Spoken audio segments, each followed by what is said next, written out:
My daughter came home from college and asked why we changed our perfectly working system. 6 months later, I was signing divorce papers and moving into a tiny apartment. Hey there, this is Christina. You know how sometimes you're doing something completely ordinary and suddenly you just see your whole life? That's what happened to me on a Tuesday night in February, standing at the kitchen sink scraping dried pasta off plates while Eric's voice drifted from his home office, still on some conference call with Asia or wherever. Maya had been gone for college for 6 months, and I swear the silence in this house was getting to me. I'm not going to lie, the routine had been the same for 20 years. I'd get home from my marketing job around 5:30, Eric would roll in sometime between 7 and 8 depending on traffic, and I'd already have dinner going. After we ate, I'd clean up while he decompressed from his day. Weekends, he'd tackle the outdoor stuff and deep clean the bathrooms, which honestly I was grateful for because I hate scrubbing toilets. But the daily grind, that was all me.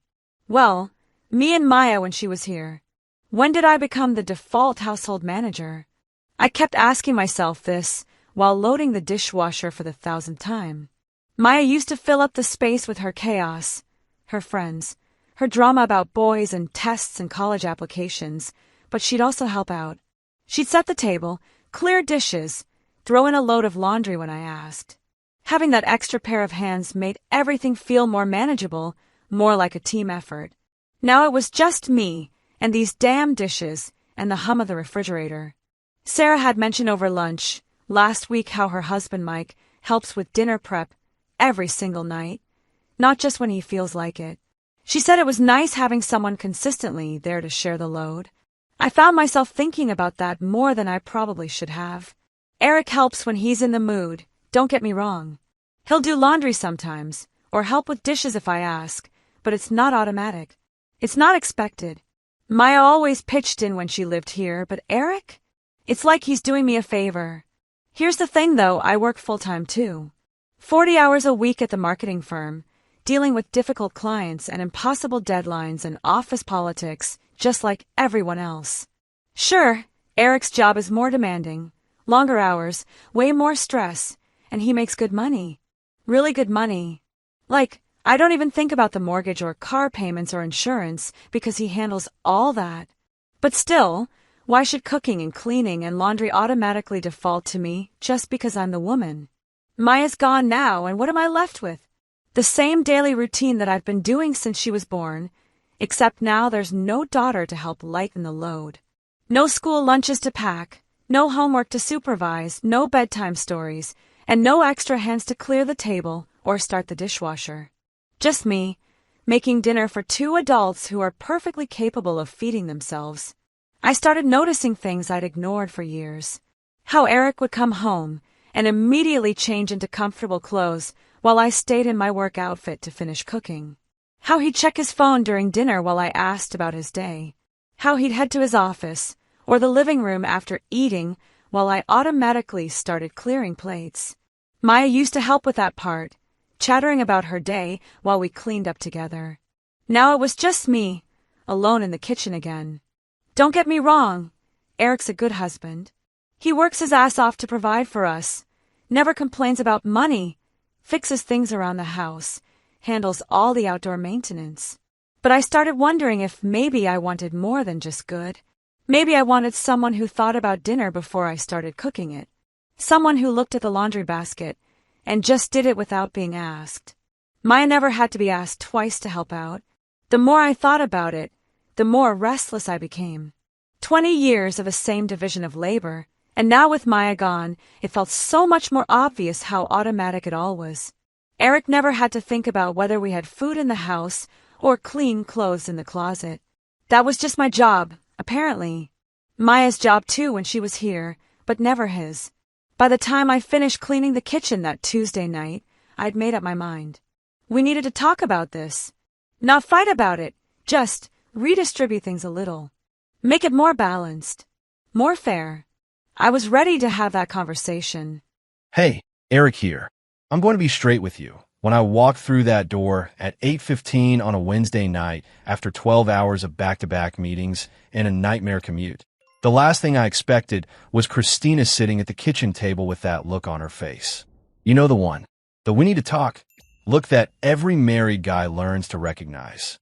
I'd been up since 5:30 for a call with our Singapore office, sat through 6 hours of project reviews, dealt with 2 client emergencies, and spent 90 minutes in traffic because some idiot decided to flip their car on the interstate. All I wanted was to grab a beer, maybe catch the end of the game, and decompress from another day of keeping the lights on around here. But there she was, hands folded, waiting. Christina started talking about our household arrangement, like we were business partners renegotiating a contract. She wanted more consistent help with daily chores, a rotating cooking schedule, more equal distribution of indoor tasks. I'm sitting there thinking, what the hell brought this on? We've been doing things the same way for 20 years, and it's worked perfectly fine. Here's what I don't understand. Why fix something that isn't broken?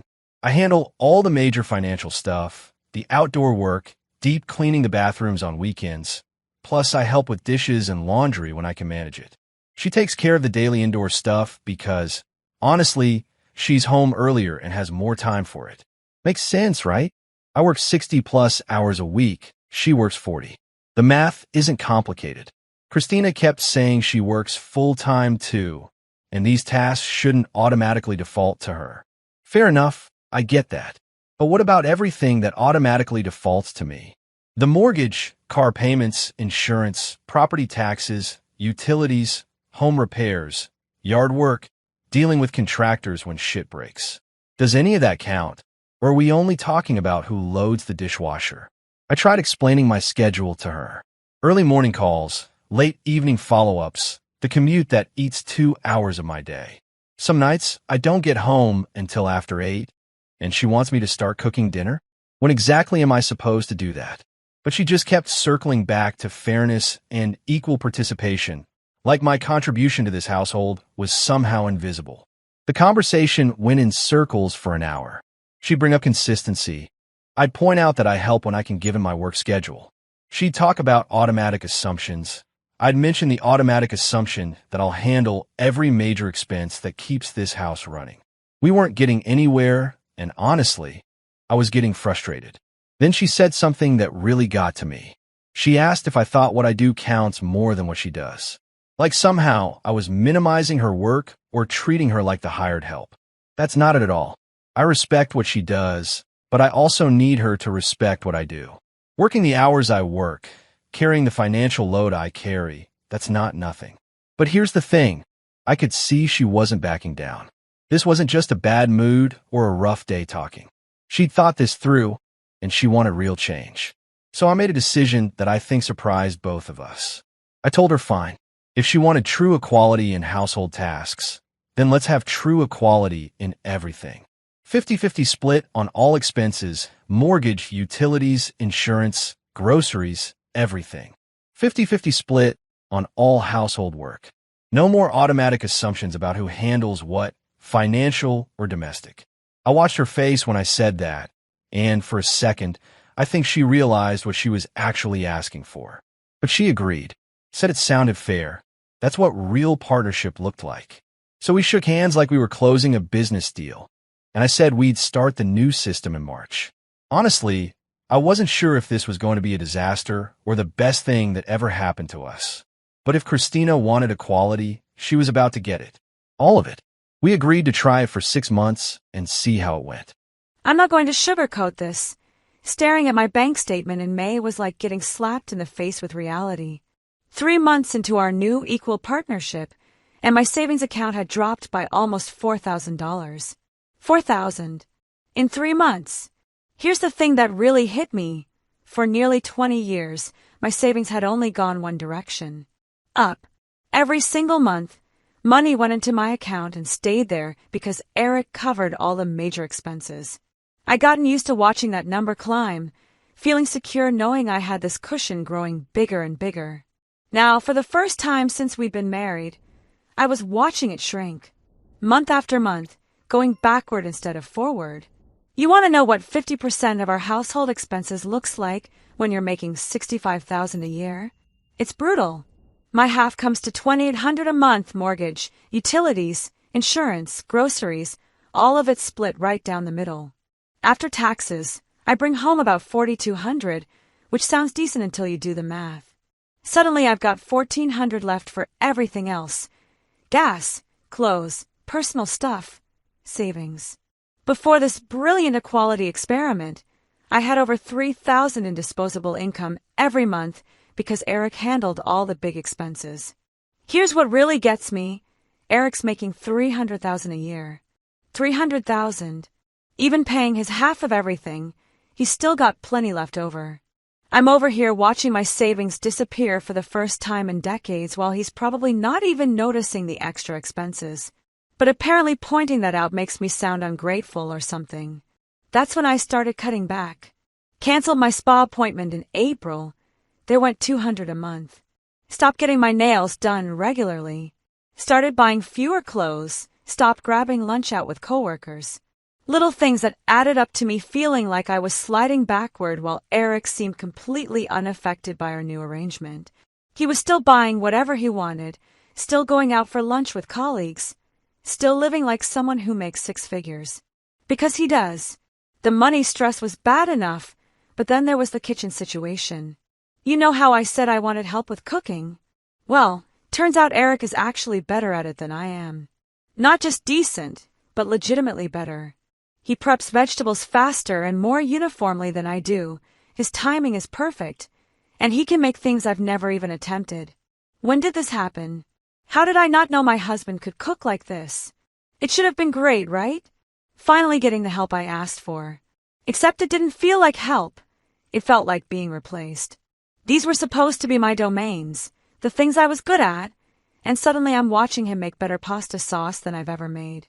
On his cooking nights, he'd move through the kitchen like he owned it, efficient and confident, while I felt like I was in the way in my own space. So maybe I started making comments. Little observations about his methods. Suggestions for improvement, you know? Nothing major, just trying to maintain some sense that I still knew what I was doing.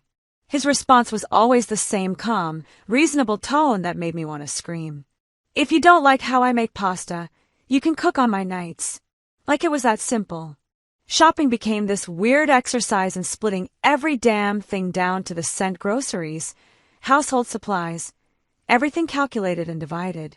I found myself choosing the cheaper options for things I used to buy without thinking twice about. Generic brands instead of the stuff I liked. Skipping items that seemed too expensive for my new budget. Eric never said anything about it, but I could tell he noticed. The worst part was how I started acting when he cleaned or did laundry. I'd find myself going behind him, redoing things he'd already done perfectly well. Not because they needed to be redone, but because I needed to feel like I still had some control over something. Was his folding technique different from mine? Yes. Was it wrong? Probably not. Did I refold everything anyway? Absolutely. The passive-aggressive comments got worse. I'd criticize his cooking methods while eating the food. Point out spots he missed while cleaning that I'd never have noticed before. Ask why he loaded the dishwasher that way when my way was obviously better. Part of me knew I was being awful, but another part of me felt like if I couldn't win at this game, I wasn't going to let him win either. By the time Maya came home for summer break in May, the tension in our house was thick enough to cut with a knife. She walked in the door, looked around, and I could see it on her face immediately. Something was wrong, and she knew it. This wasn't what I'd asked for. I'd wanted help, not a complete upheaval of everything that had worked for 20 years. But how do you admit that without looking like a complete fool? I'm making chicken marsala on a Thursday night in May when Christina starts in again. She's hovering behind me, commenting on how I'm cutting the mushrooms, suggesting I should use less wine, asking why I'm not using the cast iron pan instead of the stainless steel. Maya's sitting at the kitchen island scrolling through her phone, but I can see her shoulders getting tense. Kid's been home from college for 2 days, and she's already picking up on the weird energy in this house. 3 months of this shit, and I'm about done. Every meal I cook gets critiqued like I'm some amateur chef on a reality show. When I vacuum the living room, she goes over the same spots again because I apparently missed the corners. I organize the pantry according to our rotation schedule, and she rearranges everything the next day because my system doesn't make sense. Yesterday, I was wiping down fucking baseboards, and she came behind me with a different cleaner because the ones I used left residue. Here's what kills me. At work, I manage teams of engineers on million-dollar projects. We launch products, solve complex problems, meet impossible deadlines. It's smooth, it's efficient, people trust my judgment. Then I come home, and somehow organizing the linen closet becomes a battlefield where nothing I do is right. Maya finally asked the question I've been waiting for. What happened to the way you guys used to do things? You seemed fine before, and now there's always this tension about whose turn it is to do what. I keep stirring the sauce and give her the simple truth. Your mom wanted a new arrangement, so we changed it. Maya looks between us like we've lost our minds. But why? You guys had it figured out. Dad worked those crazy hours and handled all the bills. Mom managed the house, and I helped out. It worked. Christina jumps in with all this stuff about fairness and partnership and equal distribution of labor. Maya just nods politely, but I can tell she's not buying it. Our 20-year-old daughter can see what Christina apparently can't. We had a good thing going, and we blew it up for no reason. Maya's looking at both of us like we're crazy people. So now you're both doing more work and you're both stressed about it? That makes sense how? Christina gets defensive, starts explaining about modern partnerships and sharing responsibilities. But I can see Maya's point hitting home, even if Christina won't admit it. We've turned our house into some kind of efficiency nightmare where nobody's happy.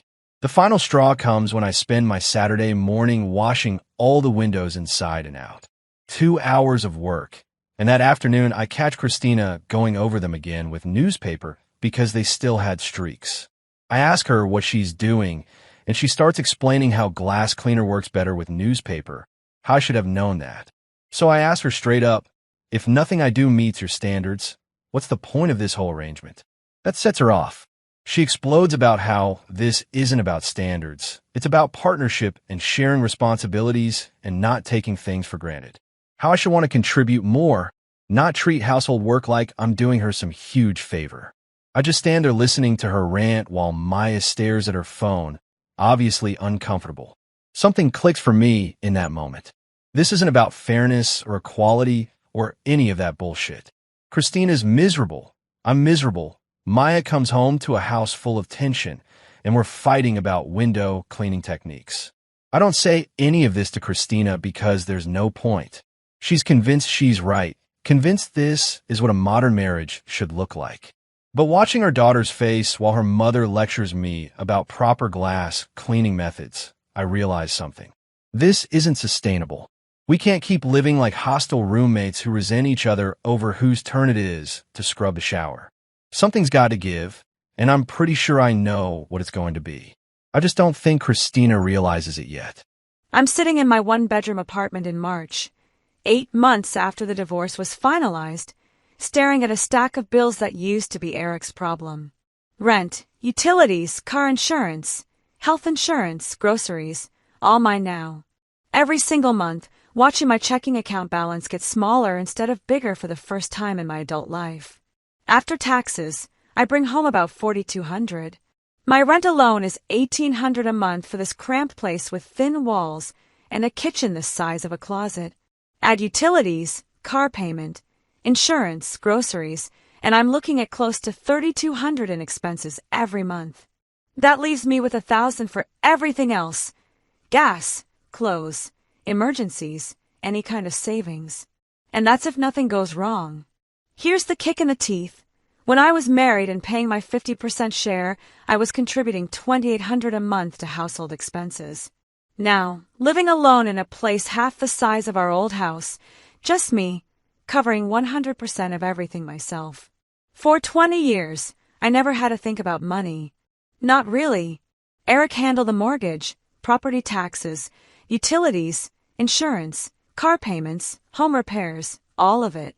I paid for groceries and my personal stuff and watched my savings grow every month. Now I'm living paycheck to paycheck for the first time since college. It's terrifying to think that maybe in a few years I might be in debt with all the savings gone. The divorce settlement was exactly what we agreed to. 50-50 split of assets. Eric moved into a nice 2-bedroom condo. I'm in this apartment complex, next to a gas station, listening to my upstairs neighbor's TV through the ceiling because that is what I can afford with my paycheck. You want to know the really fucked up part? I was fucking proud to ask for alimony, and now Eric seems fine. Better than fine, actually. Maya tells me he's dating someone now, some woman from his company who makes good money and doesn't mind that he works long hours. They go out to nice restaurants, take weekend trips, live like 2 successful adults with disposable income. Because that's what they are. I had lunch with Sarah last month, the friend whose husband helps with cooking every night. Turns out there's a detail she forgot to mention back when I was getting all inspired by their partnership. Mike only started helping more with household stuff after Sarah got promoted and started making almost as much as him. Maya came to visit a few weeks ago, and the conversation I'll never forget happened during that visit. Maya was helping me make dinner in my joke of a kitchen, and she said something that's been eating at me ever since. Mom, you and Dad had different roles in the marriage, but they were both important. You managed the house, and he handled all the financial stress and big responsibilities. That's not unfair, that's just teamwork. Teamwork. 20 years old, and she figured out what I apparently couldn't. I keep thinking about those 3 months of the 50-50 arrangement, how miserable we both were. Eric doing tasks efficiently, while I criticized him for not doing them my way. Me watching my savings disappear for the first time in 20 years while he absorbed the expenses without blinking. Both of us keeping score of every chore, every contribution, turning our marriage into some kind of competitive sport where nobody won. The truth is, I had a good, really good. I had a husband who worked his ass off, so I never had to worry about money at all, who handled the outdoor work and deep cleaning I hated, who helped with daily stuff when he could manage it around his demanding job. And I threw it all away because I wanted him to be more consistent about helping with dishes. I'm making pasta for one in my tiny kitchen now, and I burn it because this cheap stove runs hot and I'm still not used to it.